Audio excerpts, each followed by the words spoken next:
A paz do Senhor Jesus esteja nos nossos corações. Vamos a mais uma pregação,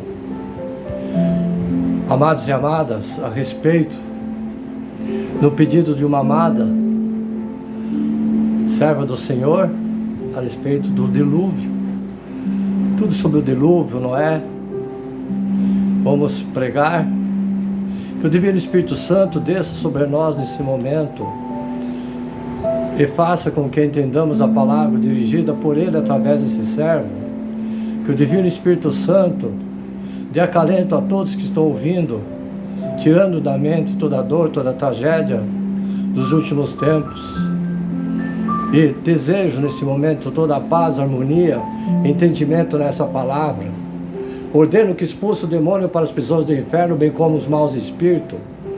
Amém? Tratamos então dilúvio, a construção da arca, enfim, toda a palavra que o Divino Espírito Santo vai dirigir a vocês, em nome dele, através de mim. Amém?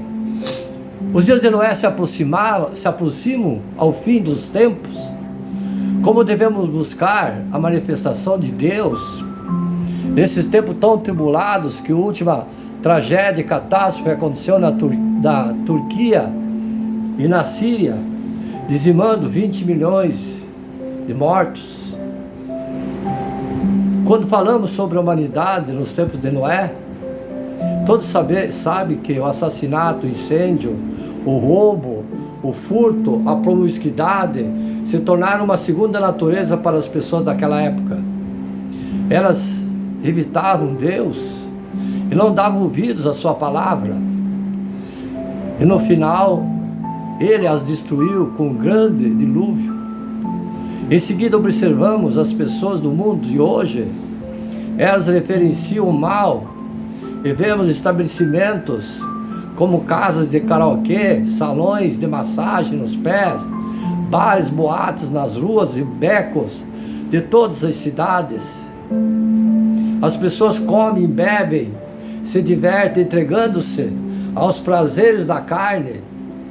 A maioria das pessoas compete por fama, luxúria, riqueza através de status, brigando e conspirando uma contra outras, enganando umas às outras, inclusive amigos e parentes, própria família, estão todas fartas da verdade, apaixonadas pela injustiça e vivendo o pecado. Ninguém toma a iniciativa de buscar a verdade ou o verdadeiro caminho. As pessoas até mesmo negam ele existe abertamente a Deus. A humanidade toda vive sob o domínio de Satanás. E mesmo os que creem no Senhor se degradam para sentir as tendências mundanas, cobiçam prazeres pecaminosos, vivendo os ciclos contínuos do pecado, seguido da confissão, e não colocam em prática os ensinamentos do Senhor, embora os conheçam bem. Tais cenas inevitavelmente evocam a profecia feita pelo Senhor Jesus há 2000 anos, que disse: como aconteceu nos dias de Noé, assim também será nos dias do Filho do Homem. Comiam, bebiam, casavam-se, se davam em casamento, até o dia em que Noé entrou à arca, e veio o dilúvio e destruiu todos. Assim será o dia em que o Filho do Homem se há de manifestar. Lucas capítulo 17, versos 26 e 30.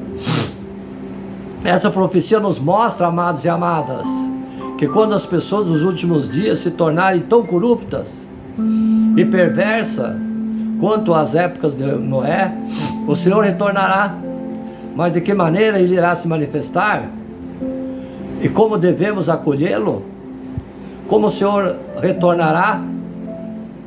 Muitas pessoas mencionam no versículo da Bíblia: verão vir o Filho do Homem sobre as nuvens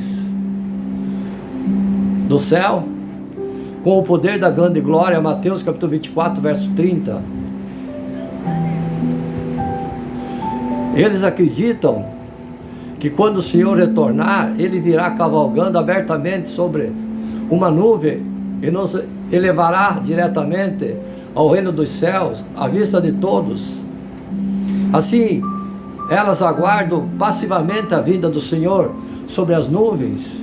No entanto, a verdade é que temos desconsiderado as profecias bíblicas que afirmam que há mais de uma maneira pelo qual o Senhor retornará. Por exemplo, disse ele: eis que eu venho como um ladrão. Apocalipse capítulo 16, verso 15. Pois se vigiares, virei como um ladrão. Apocalipse capítulo 3, verso 3. Eis que estou aberto, eis que estou à porta e bato. Se alguém ouvir minha voz e abrir a porta, entrarei em sua casa e com ela cearei, e ele comigo. Apocalipse capítulo 3, verso 20. Porque assim como o relâmpago sai do oriente para o ocidente e se mostra até o ocidente, assim será a vinda do Filho do Homem. Mateus capítulo 24, 27. Por isso, ficai também vós apercebidos, porque uma hora em que não penseis virá o Filho do Homem. Mateus capítulo 24, verso 44. Essas profecias mencionam que o Senhor retornará como um ladrão e vai estar à porta e bater. Isso prova que o Senhor virá em silêncio, em segredo, e que isso ocorrerá sem que ninguém saiba. Esses versículos também mencionam a vinda do Filho do Homem, que virá o Filho do Homem. E qualquer referência ao Filho do Homem significa Deus encarnado, Jesus. Somente alguém nascido do homem que possui a humanidade normal pode ser chamado Filho do Homem. Se o Senhor veio na forma do seu corpo espiritual após a ressurreição, então Ele não poderá ser chamado Filho do Homem. Portanto, isso mostra que o Senhor retorna em carne para realizar a sua obra em segredo entre os homens. Sim, no arrebatamento Ele virá sobre as nuvens. Sim, o que eu acabei de citar é as formas que Ele diz como poderá acontecer, mas o arrebatamento se dará pelas nuvens. Sim, a essas alturas algumas pessoas podem se sentir confusas e pensar: a Bíblia profetiza o que o Senhor virá sobre as nuvens e todos os olhos. Sim, e verão, mas também o Senhor virá em carne e em segredo. Isso não é uma contradição? Bom, aí pertence a Deus. Na verdade, não há contradições na palavra de Deus. A vinda do Senhor acontece de duas maneiras. Uma delas é que Ele vem abertamente nas nuvens, como acabei de citar, enquanto a outra é que Ele vem secretamente, como um ladrão. Sim, tudo que Deus profetizou será cumprido e realizado, mas Ele trabalha em etapas. A sua obra tem planos. Deus primeiro encarna e vem em segredo para realizar a sua obra da salvação do homem, e depois Ele aparece abertamente a todos, cavalgando numa nuvem. Não seria cavalgando numa nuvem, aparece entre as nuvens para recompensar os bons e punir os iníquos. Qual a obra do Senhor que vem realizar no final dos tempos? Deus vem primeiro em segredo. Isso tem relação com a obra. Ele realiza quando aparece no final dos tempos. A Bíblia diz: porque já é tempo em que comece o julgamento pela casa de Deus. 1 Pedro capítulo 4, verso 17. Quem me rejeita e não recebe as minhas palavras, já tem quem o julgue. A palavra que tenho pregado, essa o julgará no último dia. João capítulo 12, verso 48. Dizendo: com grande voz temei a Deus e dá-lhe glória, porque é chegada a hora do seu juízo. E adorai aquele que fez o céu e a terra e o mar e as fontes de águas. Apocalipse capítulo 14, verso 7. A quem vencer eu o farei coluna do templo do meu Deus, donde jamais sairá. Apocalipse capítulo 3, verso 12. Ainda tenho muito para vos dizer, mas vós não podeis suportar agora. Quando vier, porém, o Espírito da verdade, ele vos guiará a toda a verdade, porque não falará por si mesmo, mas dirá o que tiver ouvido, e vos anunciará as coisas vindouras. João capítulo 16, verso 12 e 13. Deus, o Todo-Poderoso, diz: embora tenha feito muitas obras entre os homens, Jesus apenas completou a redenção de toda a humanidade e tornou-se a oferta pelo pecado do homem. E não livrou o homem de todo o seu caráter corrupto. Salvar o homem plenamente da influência do diabo não exigiu apenas que Jesus se tornasse a oferta pelo pecado do homem. Ele não livrou o homem de todo o seu caráter corrupto. Salvar o homem plenamente da influência do diabo não exigiu apenas que Jesus se tornasse a oferta pelo pecado e carregasse o pecado do homem, mas também exigiu que Deus fizesse uma obra maior ainda para livrar o homem completamente de seu caráter satânico, corrompido. E assim, agora que o homem teve seus pecados perdoados, Deus voltou para a carne, para guiar o homem até a nova era, e começou a obra do castigo, o julgamento. Essa obra tem trazido o homem a um reino superior. Esses versículos nos mostram, amados e amadas, que quando o Senhor retornar, Ele expressará verdades adicionais e realizará a obra de julgamento. Ele usará a palavra que Ele tem pregado a nós para julgar e expor nossa corrupção, para que possamos fazer a auto-reflexão, alcançar o verdadeiro arrependimento e mudança, sendo ao fim purificados por Deus, e nos tornamos os vencedores que são conduzidos ao seu reino.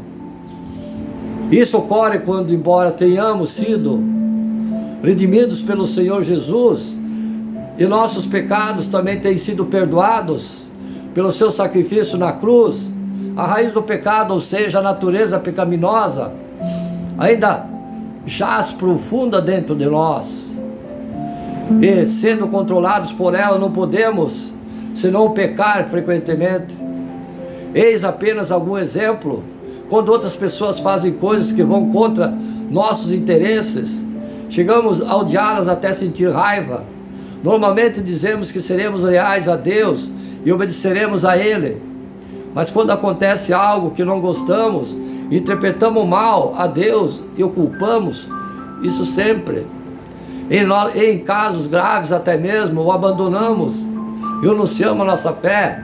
Isso mostra que ainda não nos livramos da marra e restrições do pecado, que ainda estamos vivendo um ciclo de pecar, e depois de confessar o que precisamos, que Deus encarnado realize obra de julgamento para eliminar a nossa corrupção de uma vez por todas. Quando ouvimos a voz de Deus, somos elevados diante dele a experimentarmos o julgamento e o castigo de suas palavras. Quando o nosso caráter corrupto é purificado e podemos nos submeter a Deus, adorá-lo e amá-lo e servi-lo em qualquer circunstância, nessa hora somos transformados em vencedores por Deus.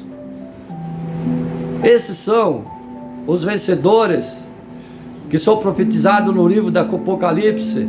Isso cumpre perfeitamente o que está no capítulo 14, versículo 4 do Apocalipse, que diz: esses são os que não se contaminaram com mulheres, porque são virgens.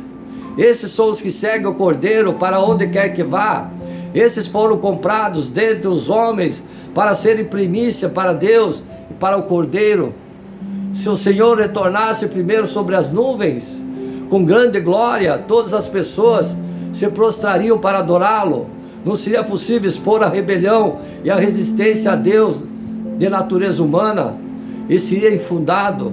Isso expressa as verdades sobre nossas expressões de corrupção, a fim de nos julgar. Mesmo que Deus revelasse nossa essência corrupta, nós não aceitaríamos e não poderíamos ser purificados e mudados. Se fosse esse caso, Deus seria incapaz de realizar sua obra de formar vencedores. Além disso, nos últimos dias também revelará todo tipo de pessoas, separará cada uma de acordo com sua espécie, e recompensará os bons e punirá os maus. Se o Senhor retornasse sobre as nuvens com grande glória, quando retornar, todos o viriam e se prostrariam no chão para recebê-lo e se submeter a ele. Nenhuma pessoa que quer que acreditasse em Deus ou pertencesse ao diabo, quer amasse a verdade ou não, quer obedecesse a Deus ou resistisse a ele, poderia ser exposta por Deus. Então a colheita e o joeirismo, conforme preditos na Bíblia, é a obra de separar cada um de acordo com sua espécie, separando as ovelhas das cabras, o joio do trigo, assim por diante, não poderiam acontecer, embora Deus saiba quem é bom e quem é mau. Se as pessoas não forem reveladas, elas não aceitarão e muito menos serão convencidas. Portanto, está claro que Deus faz a obra de julgamento para salvar o homem de uma vez por todas, formar um grupo de vencedores e separar cada um de acordo com a sua espécie. Para isso, ele deve primeiro se tornar carne e vir em segredo. Uma vez formando um grupo de vencedores, o período da obra secreta de Deus chegará ao fim. Somente então ele virá abertamente sobre as nuvens, aparecendo em todas as nações e povos para começar a recompensar os bons e punir os maus. Todos os que aceitam a obra do julgamento de Deus e estão purificados serão levados para seu reino no arrebatamento, enquanto os que aceitaram a obra de Deus encarnado e que resistiram a ele, o difamaram, blasfemaram contra ele, serão revelados como servos malignos e joio. Tais pessoas serão todas assoladas pelos desastres, chorando, rangendo os dentes copiosamente. Somente então essa profecia do livro do Apocalipse será cumprida. Eis que vem com as nuvens, e todo olho verá, até mesmo aqueles que ultrapassem, e todas as tribos da terra lamentarão sobre ele. Apocalipse capítulo 1, verso 7. Como devemos acolher a manifestação da obra do Senhor? Enquanto Deus encarnado está realizando a sua obra, o que podemos fazer para acolher o Senhor? Apocalipse capítulo 3, verso 20 diz: eis que estou à porta e bato, se alguém ouvir a minha voz e abrir a porta, entrarei na sua casa e cearei com ele e ele comigo. Apocalipse capítulo 3, verso 20. Mateus capítulo 25, verso 6. Mas à meia-noite ouviu-se um grito: eis o noivo, saiu ao encontro. Esses versículos mostram que nos últimos dias Deus usará suas declarações para bater a nossa porta, e Ele usará pessoas para anunciar a nós a notícia de que o noivo retornou. Portanto, quando alguém prega o evangelho para nós, devemos buscar com o coração aberto e nos concentrarmos em ouvir a voz de Deus, desde que reconhecemos que a voz é a voz de Deus, como agora esse servo transmitido a vocês, a voz do Espírito Santo. Então rapidamente aceitar e se submeter, entender, acompanhar a obra de Deus. Isso é que significa acolher o retorno de Jesus. Então, amados e amadas, temos que nos precaver. Porque Deus fez o dilúvio? Somente Noé e sua família se salvou? Amados e amadas, já se perguntaram por quê? Só ele e a sua família? Por que Deus fez o dilúvio? Porque só havia um homem que era justo naquela época, Noé. Como a injustiça acaba prejudicando até mesmo os justos, então a única forma de acabar com a injustiça é proteger Noé dela. Foi criar para ele e para a sua família uma forma de salvação em recomeço da humanidade, que foi a arca. Mas se Deus é amor, por que Ele permitiu tanta gente morrer no dilúvio? Deus destruiu a sua criação no dilúvio porque a maldade do homem atingiu proporções terríveis. Deus não se agrada com a morte dos injustos, não. Ele quer salvá-los. Ezequiel capítulo 33, verso 11. Mas infelizmente a humanidade da época chegou ao limite. Não tinha mais volta, não tinha arrependimento, se tornou completamente o mal, incorrigível, não apenas para eles mesmos, mas também para a natureza, para tudo aquilo que Deus criou. Então a solução foi arrancar o mal pela raiz, por meio do dilúvio, acabar com tudo. Mas Deus deixou Noé e sua família e um par de cada espécie de animal para dar continuidade à sua criação. As pessoas do tempo de Noé escolheram o plantio ruim. Eles tinham abandonado a Deus e se entregando completamente à vida injusta. Então, mais cedo ou mais tarde, todos sofreriam as consequências.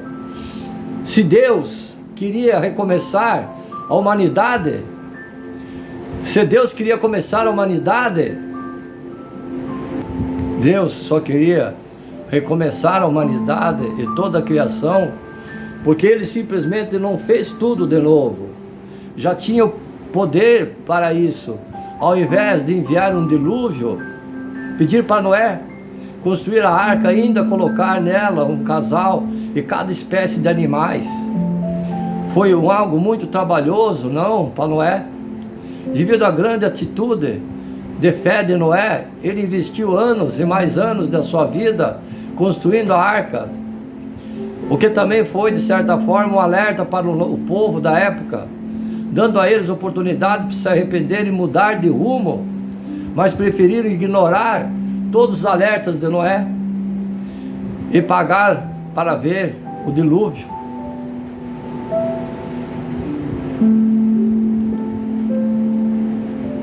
O mundo sabe muito, pouco sobre a Bíblia, mas poucos desconhecem a história da Arca de Noé. Existe brincadeira sobre ela, quadros, filmes, sobre a procura e até mesmo representações de cerâmicas. O conhecimento a respeito do dilúvio é quase universal, mesmo fora do relato bíblico do livro de Moisés. Parece que devemos concluir que o dilúvio não engolfou toda a terra, pelo menos engolfou toda a raça humana, devido a certas narrativas em Gênesis, bem como porque tais relatos são encontrados em todos os continentes e entre quase todos os povos da terra.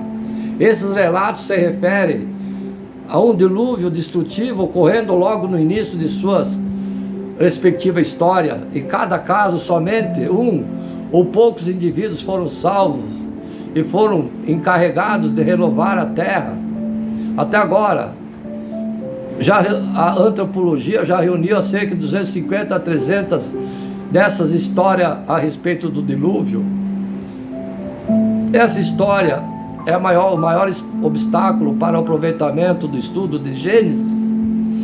Chegamos ao texto achando que não há nada de novo, muito porque sobre ele deveria mudar o nosso pensamento, o comportamento. Supomos, por exemplo, que o tema da história seja o julgamento e a destruição, o que de certa forma é verdade. Quando as famílias seriam drasticamente separadas por torrentes de tempestades, ainda que pareça ser uma força propulsora da história, nenhuma palavra pode ser encontrada para descrever o processo real que resultou em agonia, sofrimento e morte no dilúvio. Nenhuma cena se passa diante dos olhos de tal devastação. O julgamento certamente é um dos temas deste acontecimento, mas graças a Deus há um tema muito maior, da graça salvadora de Deus.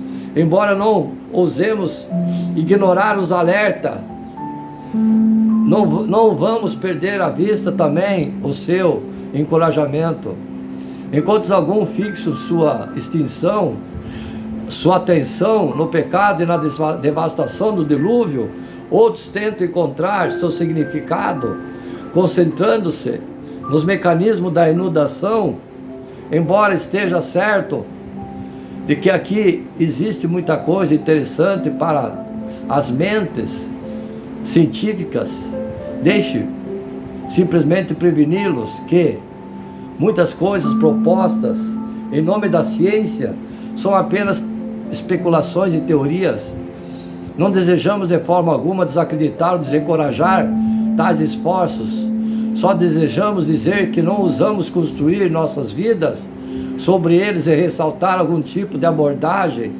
Não enfoca o propósito principal do relato do dilúvio de Gênesis. Falando de um modo geral sobre o dilúvio, é um texto, uma história, um fato difícil, porque a vinda de Cristo será assim como foi dos dias de Noé? Será que a vida de Cristo foi assim? A vinda de Cristo como nos dias de Noé? A Bíblia diz que foi como nos dias de Noé, que será também a vinda do Filho do Homem. Mateus capítulo 24, verso 37. Isso significa que o tempo do retorno de Jesus terá alguma semelhança com o tempo de Noé, quando Deus enviou o dilúvio sobre a terra. Inclusive, foi o Senhor Jesus quem falou que o dia da sua vinda haverá de ser assim, como foi nos dias de Noé. Sim.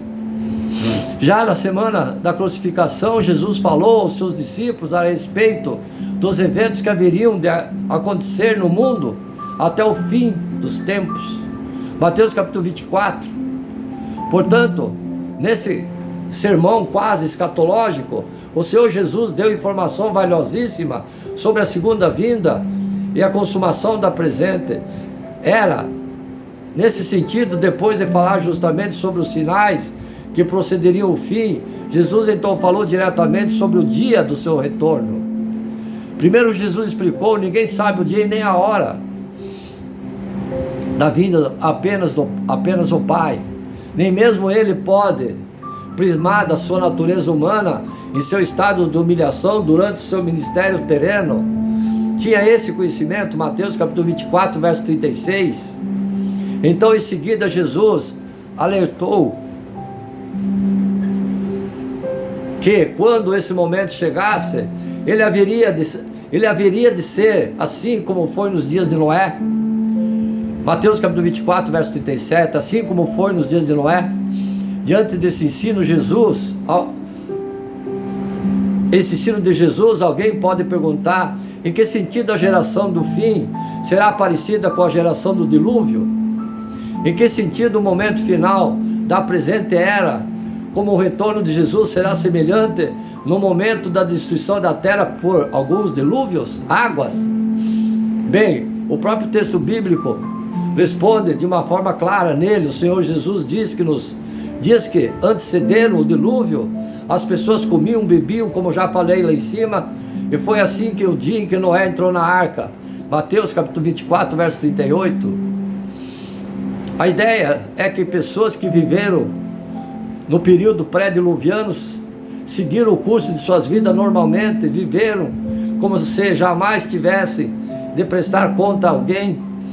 Aquelas pessoas se empenharam nos negócios da vida e ignoraram a conclamação para o arrependimento. Nesse sentido, o apóstolo Pedro escreveu sobre Noé como um pregoeiro da justiça de sua geração, um profeta através do qual o Espírito de Cristo falava aos homens. Segundo Pedro capítulo 2, verso 5, o resultado de tudo isso, conforme o texto, foi que aquele povo não percebeu nada, até que veio o dilúvio e os levou a todos. E da mesma forma será também a vinda do Filho do Homem. Mateus capítulo 24, verso 39.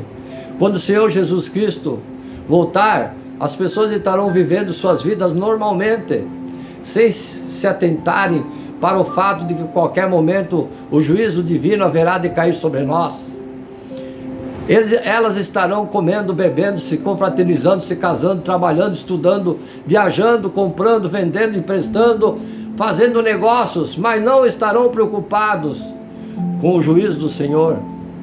Longe de Deus, o homem caído é tão louco a ponto de acreditar estar seguro em uma fortaleza de pecado, Não raramente os ímpios olham para suas vidas, para suas realizações, e penso que jamais haverá algo que poderá ameaçar a sua estabilidade. 1 Tessalonicenses capítulo 1, verso 3. Os homens do tempo de Noé pensavam exatamente assim. Até que veio o dilúvio e os levou à perdição. Assim será também a vinda do Filho do Homem. As pessoas queiram aceitar ou não, a verdade é que a presente era chega ao fim. E nesse momento não haverá rico nem pobre, forte ou fraco, grande ou pequeno, servo ou não, ou senhor, pois a destruição será inevitável a todos. A justiça de Deus se manifestará, e o mundo será pequeno demais para esconder os ímpios da face de Deus irado. Apocalipse capítulo 6, verso 15 e 17. Portanto, quando Jesus diz: o dia da sua vinda será como o que foi nos dias de Noé, isso também nos ensina que o juízo de Deus será inescapável. Sobre isso, na sequência de seu sermão, Jesus explica que estarão dois trabalhando, um será levado, o outro será deixado. Dois estarão dormindo numa cama, e será tomado um e deixado o outro. Mateus capítulo 24, versos 40 e 41. Isso quer dizer que o juízo divino encontrará cada pessoa no seu devido lugar, e ninguém será confundido ou pego por engano. O juízo de Deus será tão precioso e meticuloso que colocará fim ao relacionamento terreno mais íntimo. Mas a boa notícia, amados e amadas, é que os salvos não estão nas trevas e, portanto, não serão surpreendidos no dia do Senhor. 1 Tessalonicenses capítulo 5, verso 4.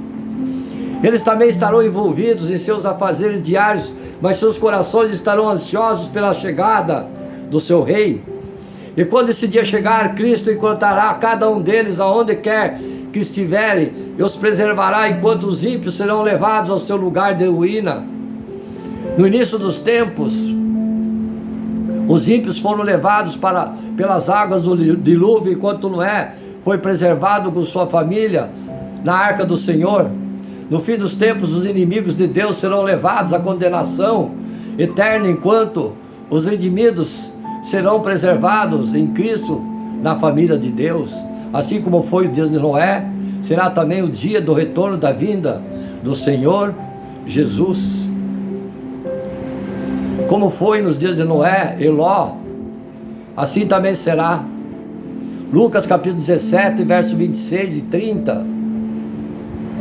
E como aconteceu nos dias de Noé, assim também será também nos dias do Filho do Homem, que comiam, bebiam, davam-se em casamentos, até o dia que Noé entrou na arca e veio o dilúvio e os consumiu a todos. Como também da mesma maneira aconteceu nos dias de Ló.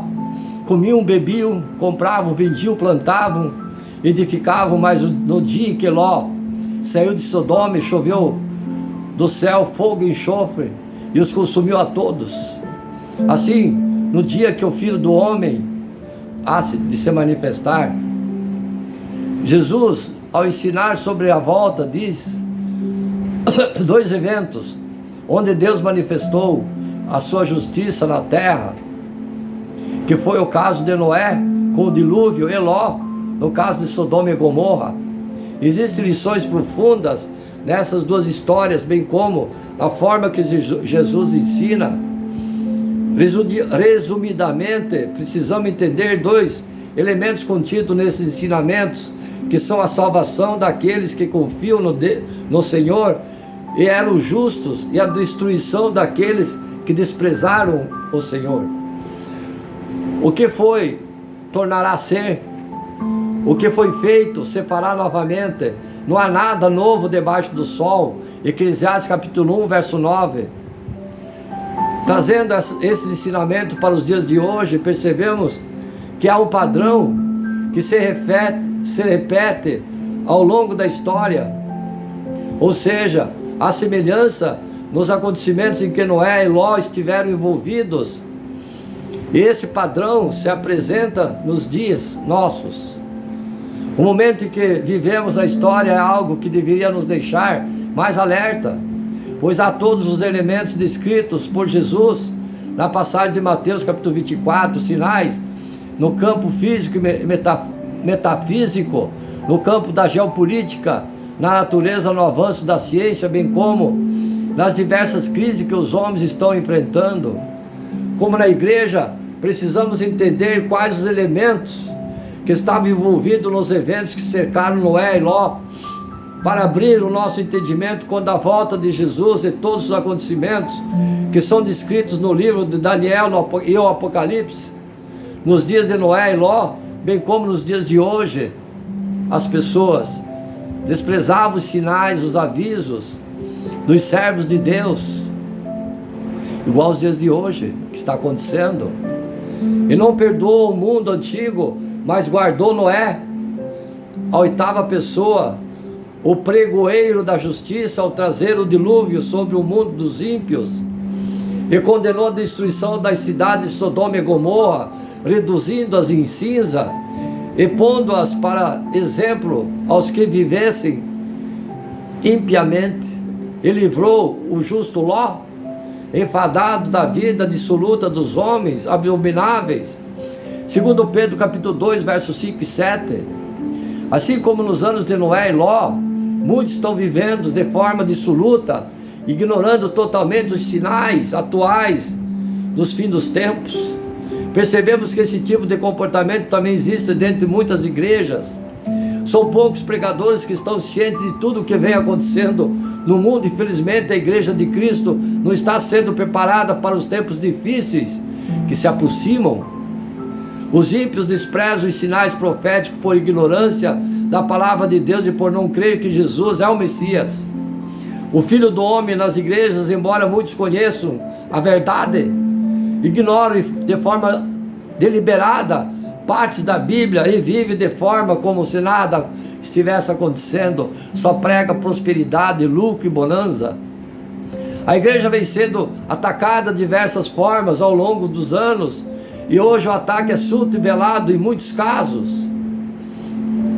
O viés ideológico que existe no mundo tem dividido nossas igrejas aos poucos.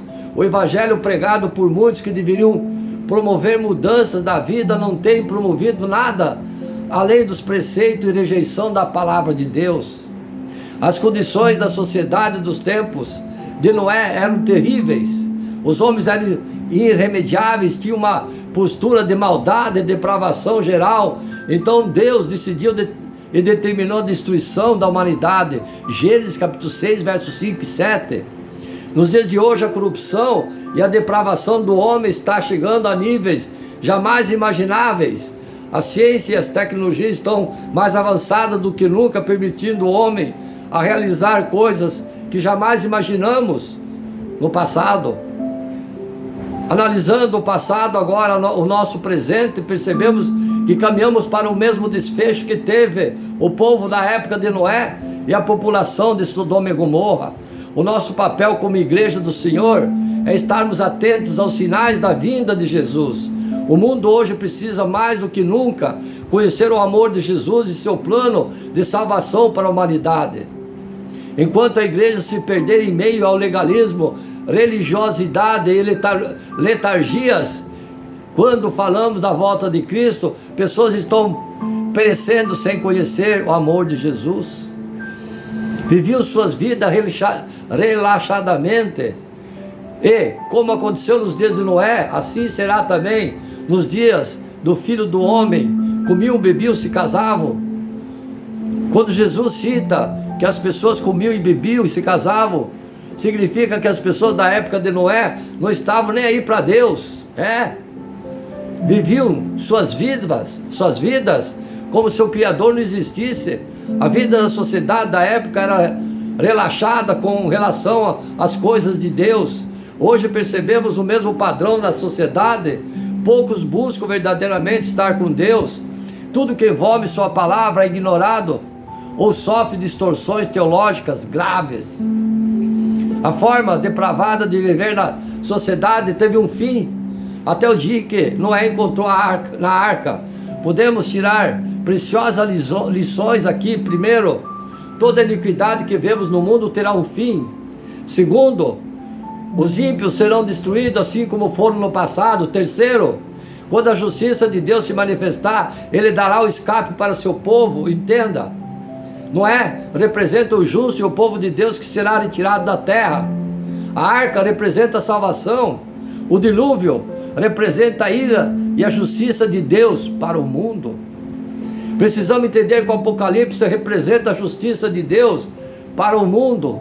Nosso Deus é amor, mas também é justiça. A forma corrompida de viver, a sociedade trará consequências sérias, como já aprendemos na história de Noé e Ló. Como você já tem vivido a sua vida? Você faz parte do povo que será salvo e faz parte daqueles que serão destruídos naquele dia? Se você já conhece o amor de Deus e já teve uma experiência de conversão, será que sua vida está ajustada ao centro da vontade de Deus? Ou você anda distraído, ignorando os sinais do fim dos homens, dos tempos? A hora de acordar é agora, amanhã pode ser muito tarde. Acho que Jesus está demorando ou não vai voltar? Mas vendo o povo que Moisés tardava descer do monte, acercou-se a Arão e disse-lhe: levanta-te, faze-nos deuses que vão adiante de nós, porque quanto esse Moisés, o homem que nos tirou da terra do Egito, não sabemos o que lhe aconteceu. E Arão lhe disse: arrancai os pendentes de ouro que estão nas orelhas de vossas mulheres, de vossos filhos e vossas filhas, e trazemos. Então o povo arrancou os pendentes de ouro que estavam nas suas orelhas e os trouxeram a Arão. E ele tomou das suas mãos e trabalhou ouro com um buril e fez dele um bezerro de fundição.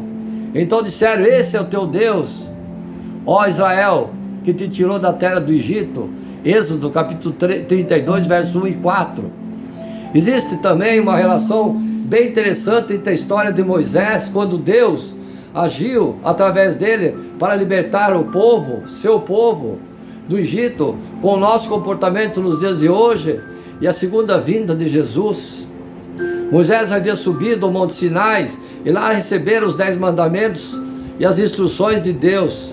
Esse processo demorou 40 dias. Com a demora do retorno de Moisés, o povo pediu a Arão que fizesse um ídolo, e foi criado um bezerro de ouro que passou a ser adorado pelo povo de Israel. Hoje, nós com a igreja precisamos ter cuidado quando pensamos na vinda de Cristo, porque para alguns, quando se fala sobre esse tema, parece que é algo muito distante, ainda fora da realidade. O ponto é que alguns de nós está tão presos às coisas desse mundo, bezerros de ouro, ídolos, que você vê essa questão do Apocalipse como algo assustador. Nunca vai acontecer, algo que precisa ser evitado. Será que nós estamos nos comportando como o povo que achou que Moisés estava demorando e com isso caíram na tragédia do pecado, os ídolos? Vou continuar no segundo vídeo. Amém?